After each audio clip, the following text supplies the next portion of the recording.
I had no idea, I had no intentions for it to be a career of mine and open a business. It was just what I needed to do, and I was absolutely fine about it. Welcome to a new episode of Most Memorable Journeys. My guest today is a very successful businesswoman, and she has come a very, very long way. She is the owner of UKG Care, but she has done something completely different before she did that. Welcome to Most Memorable Journeys, Natasha Waldron. Thank you so much, and thank you so much for having me. How are you? I'm very well, thank you. I love the way you say it.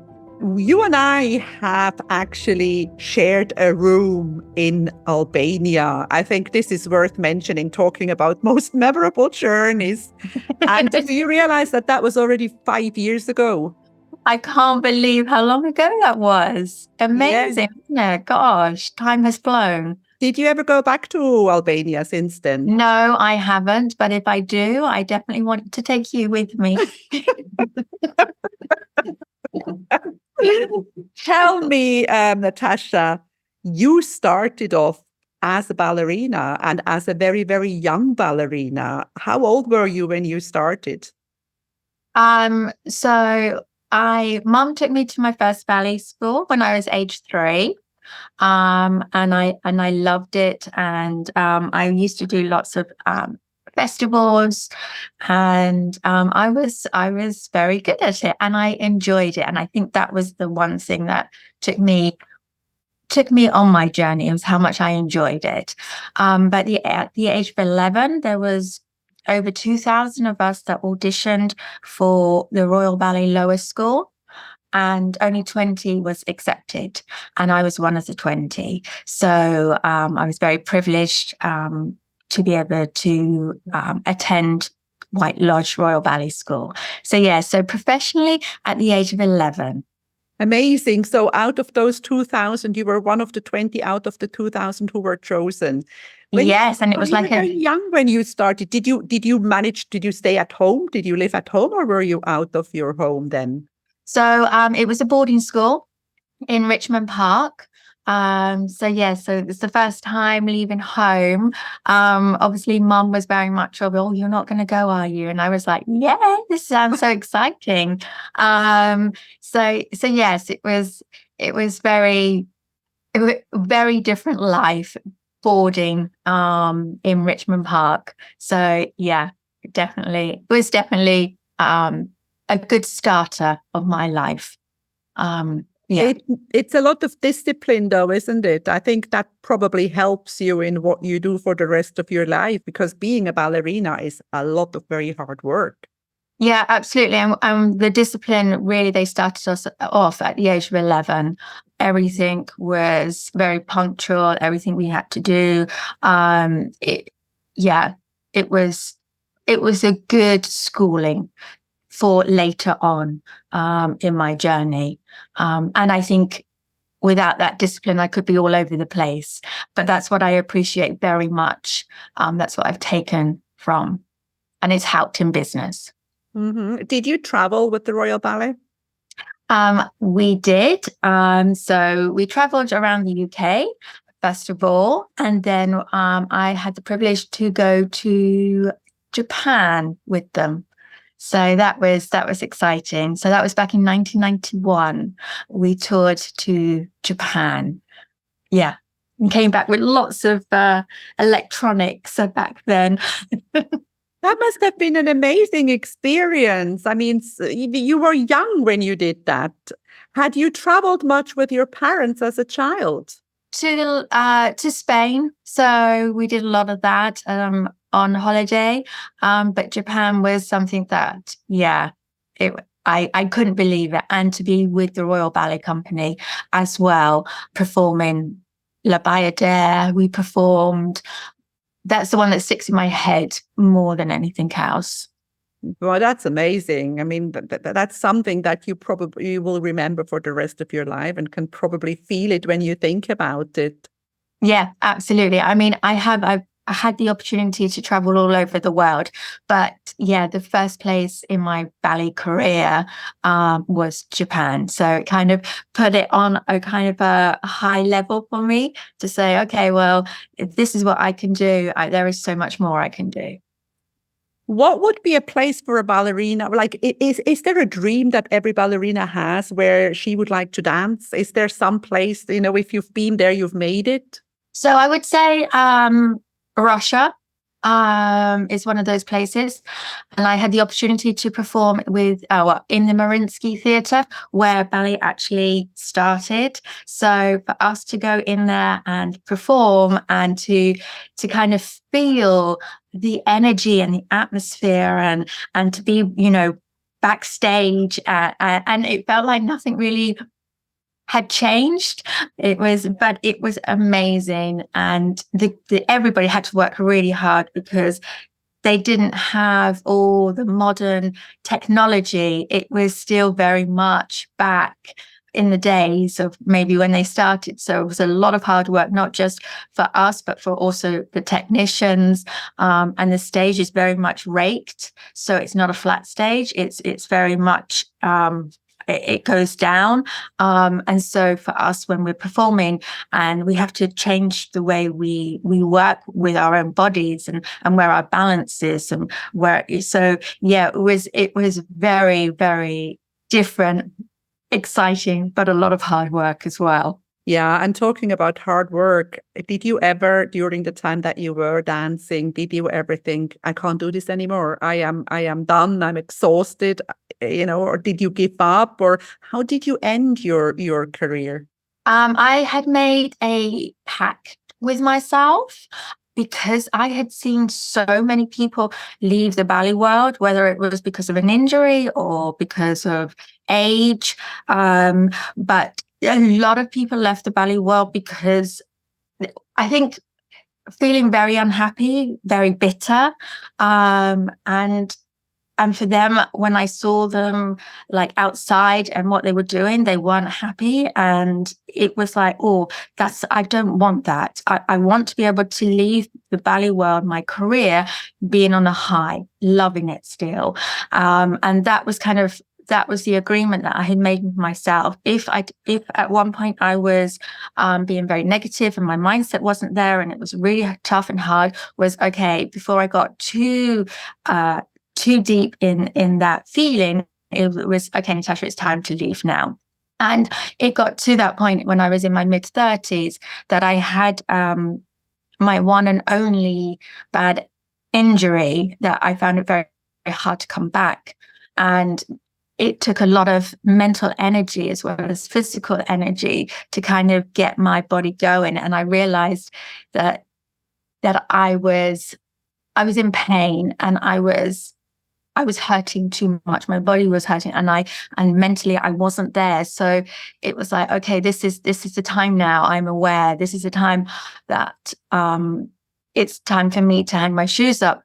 But in the ballet world, you have to give, or we did in Hamburg Ballet, we had to give a year's advance, so a year's notice. So I decided, okay, well, this is it. I went into my director, John Neumar's office, and I said, this is my decision. I'm stepping away. I'm ending my career. He was completely shocked with that decision, but it felt right for me. And so for then, I was able to go, okay, I have a year now to just enjoy it and say goodbye to all the repertoires and characters that I played and etc. So at the end of me leaving, I was on such a high and I loved every minute of it. So I was so pleased that it was kind of like me closing that chapter of my life, but I did it in style. Yes, exactly. That is so beautiful. And you know what? I have exactly the same experience because I was a tour guide and I had exactly the same thing. I used to see older people doing this and I knew that they were not enjoying it anymore, but they didn't know how to end it. And I had exactly the same pact with myself. I thought I'm going to stop as long as it's fun. And I did. And I remember putting down that microphone on the last trip in Los Angeles on the way to the airport. And I thought, this is it. And, enjoying it until the end. I think it's important to know when it's time to change. Yeah, definitely. Absolutely. And I know for us dancers, it is so, in other professions as well, but it is very scary. It's been your life. You never thought it was going to end, and you're not prepared for anything else.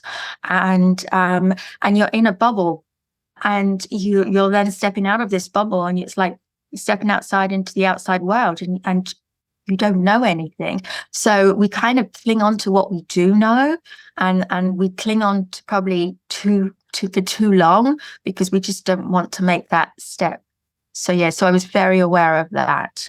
And I'm here now to also help those people to make that transition as well of, being through it. It's kind of being in the limelight and then suddenly becoming an ordinary person. And that is quite hard to swallow, I think, at the beginning. It's kind of surreal. Yeah, it is. And I don't think I realized how much I missed the stage until I've been going out speaking on the stage. And it just feels, my body feels so like, oh, we're home again. I didn't realize how much I had missed it. Yeah.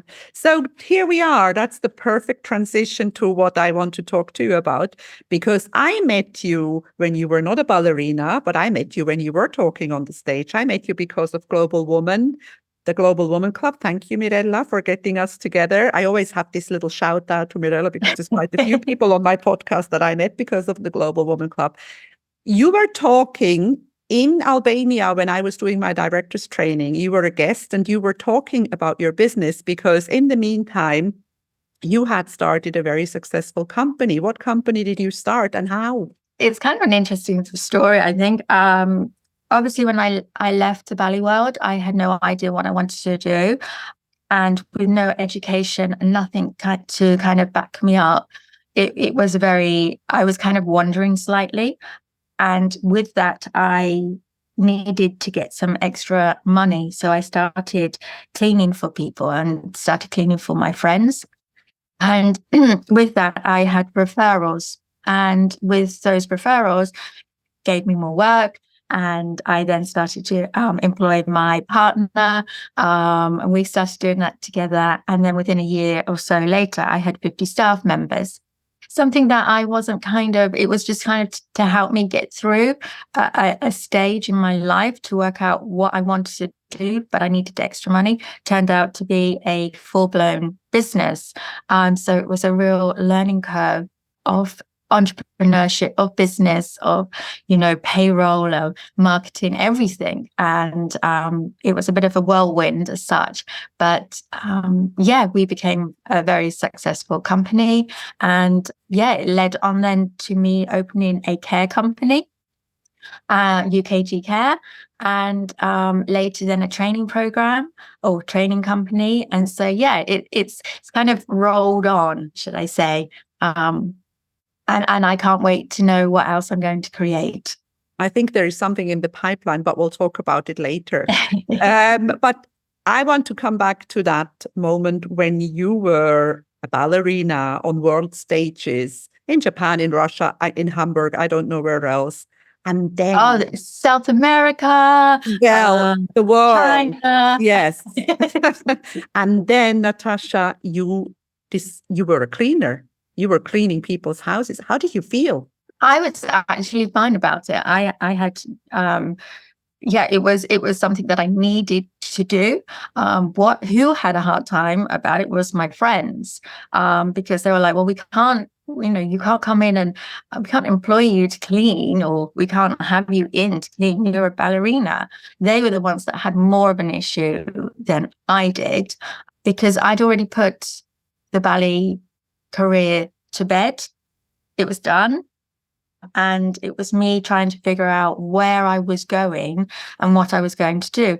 And for me, I had no idea, I had no intentions for it to be a career of mine and open a business. It was just what I needed to do. And I was absolutely fine about it.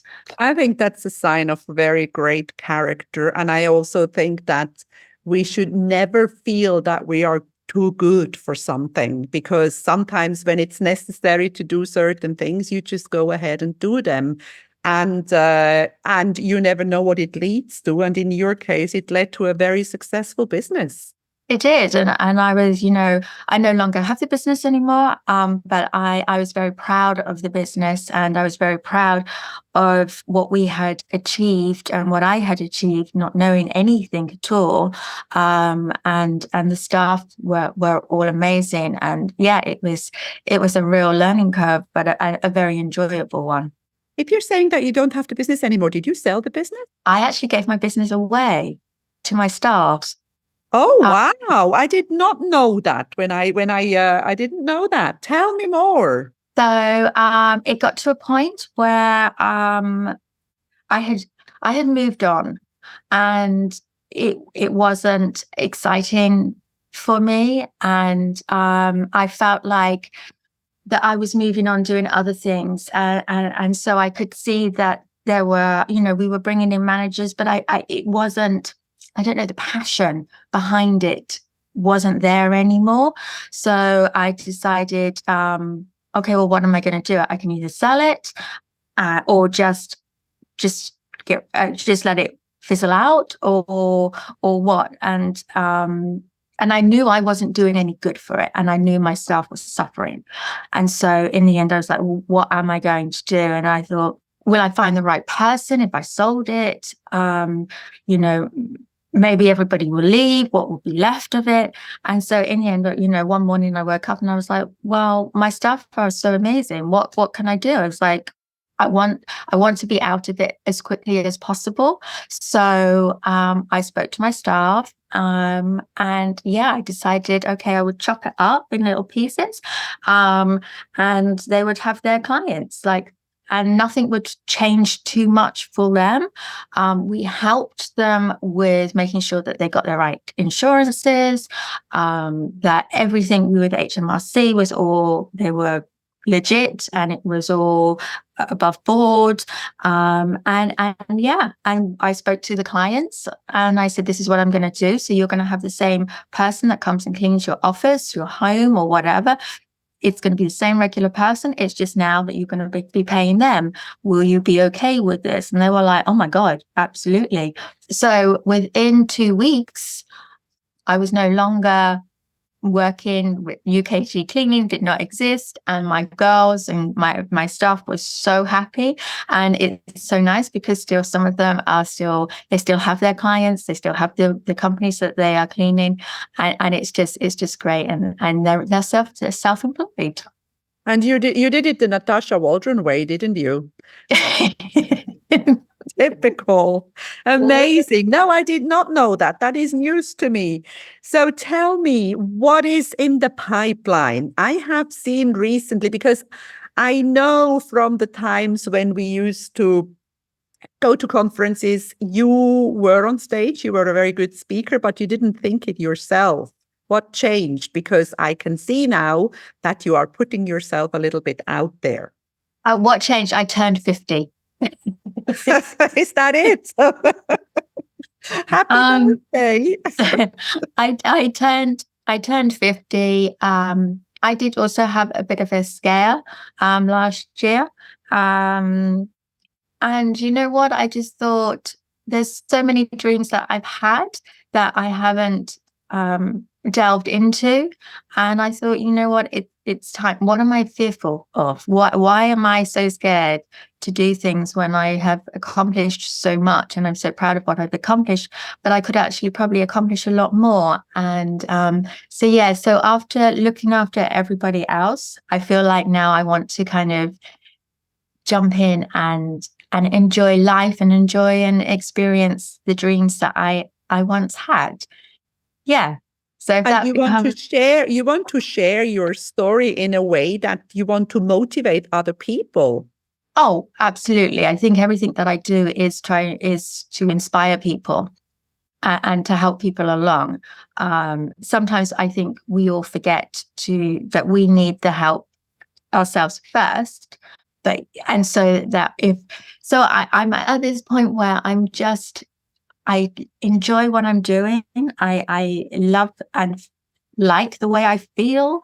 And so I think if I have so much more love for myself, I can give so much love. And I think my energy at the moment is showing that I am happy with myself. It Therefore, certainly I can. is. I love all those pictures on social media. May I ask, because you Yes. mentioned before dreams that you had, are you willing to share any of those dreams with me? So for me, I am now, as one of my dreams it is always to be a model. I never had the height for it, but they've opened and expanded the red tape. And so it's me now becoming a mature model. Anyone above 35 apparently is mature. So I'm and very this is where mature. and this is where I'm stepping into. And I'm loving the process. I stepping out of my comfort zone, but I am enjoying it. And I'm just so excited where this journey is going to take me. And with that, I want to be able to also, my other part is I really want to help dancers, former dancers and athletes also transition into something that they find a passion for outside of what they've been doing. Because I never knew you could have two passions. I always thought you had one passion and that was it. Because I had dedicated my whole life to ballet and did everything. This was my passion, this was my love, this was my life. And so when I left the ballet world, I never thought I would have anything like that. And I didn't think it was possible at all. It was just I was a very narrow-minded mindset, I guess, when I look back. But actually, being an entrepreneur and helping others, and now being wanting to become a model, it's just these passions that I have that is now driving me forward. And I want to be able to share with other former athletes and dancers that you can have this too, and how to search for it, and where we are looking within, and how to kind of just get it out, and also go with the flow, and enjoy the journey. Because I think you owe me, like how many journeys have we had? How many chapters have we had? It's just so like there are so many more for us to take, and we need to do it with with the love and the kindness and the enthusiasm and the encouragement. And yeah, so Oh my God, you are definitely my kind of girl, because I love all this. I'm much older than you, but I have so many passions still that I want to live. And there is so much wisdom in what you just said, that we don't have to have just one passion. And I think sometimes passions have an expiry date, whether it's because of in your case, being an athlete or a dancer, it's age, there's a certain moment when your body cannot do that anymore. And I think it's fascinating to be able to say, okay, that was my passion. I completed it and I finished it when I was at my best, when I felt good. On to the next one. And yeah. the other thing also, the other part that I took out of this past thing that you said is it's never, ever too late to start something new and to start a new passion. And I think that you are the kind of person who will motivate people to just keep going. And I am not, I will not be surprised at all if that I would say, moving from the theater, what do you call it? The ballet stage? What do you call that? The place um where you danced, the stage. the stage. Yeah, in your case, it's moving from the stage to the catwalk. Yeah, exactly. Yeah, exactly. And I just, yeah, I feel there's so much more for me to give, and I'm excited to see what opens up in this journey of mine. Well, so am I. I am very excited for you now. I'm afraid I wanted to mention here that you need more Instagram followers, but it's too late because your deadline is, by the time this will air, your deadline will be done. But we always need more Instagram followers, and we were going to put your Instagram handle in the show notes. Oh, perfect. Thank you. And so, because we're talking about most memorable journeys, let's just do a little bit of travel talk before we end this episode. Do you have, apart from your traveling with the Royal Ballet, what journeys do you feel were most memorable for you? I guess all my traveling that I have done is through the ballet as such. And so my traveling was through from theatre to theatre to theatre.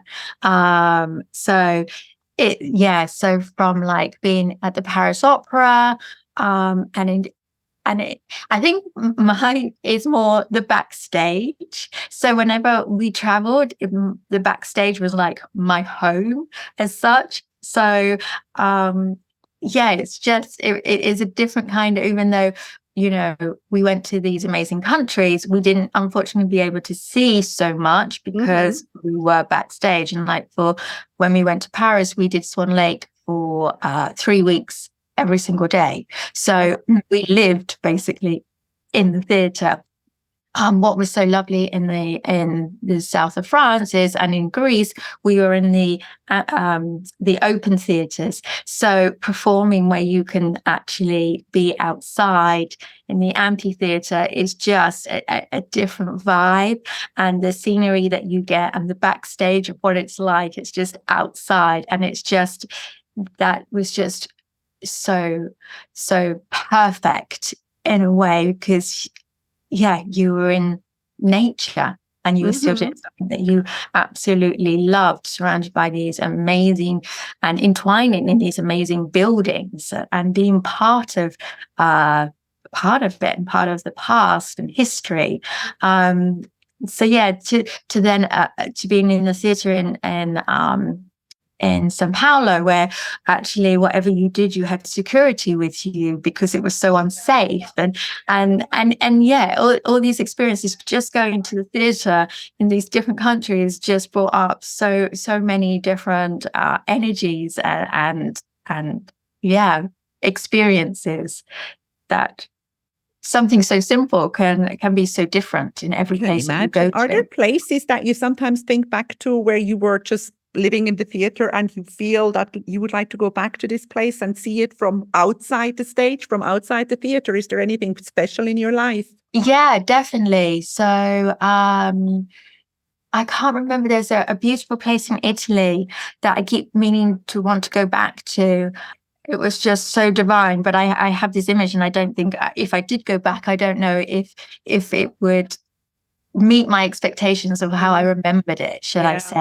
Yeah. So that's something that I think I kind of want to put to one side. But yeah. Amazing. Now, question, because we also have ancient theatres here in Cyprus. Have you ever been to Cyprus? No, we never went to Cyprus. We were never invited. Well, I'm inviting you now. And I'm sure we can find some catwalk somewhere, some fashion shows somewhere.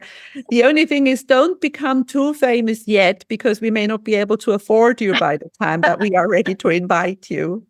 Oh, bless you. No, Cyprus is a place I would like to go. Certainly not, certainly since we've met. But yes, for us, for touring was all the places that people had invited us to. So we were very privileged in that way, of how I've experienced and seen the world. So it's been a different viewing, shall I say, something that I'm very proud to have seen. And I would never have gone to those countries, I don't think, as a holiday or anything like that. I'm very, very grateful. I'm grateful. Fascinating. We're coming to the end. I always enjoy talking to you so much. I could go on forever. But I am so excited for you, and I am so very much looking forward to what's to come. And I am very closely following you everywhere. And I want to thank you for being on Most Memorable Journeys today. Thank you very much, Natasha. No, not at all. Thank you for having me. And yeah, I mean, like, I'm always following you too. So we shall see what happens. Let's see. Thank you. Take care. If you enjoy my podcast, please like, share, and subscribe to my channel. You will find all the information in the show notes.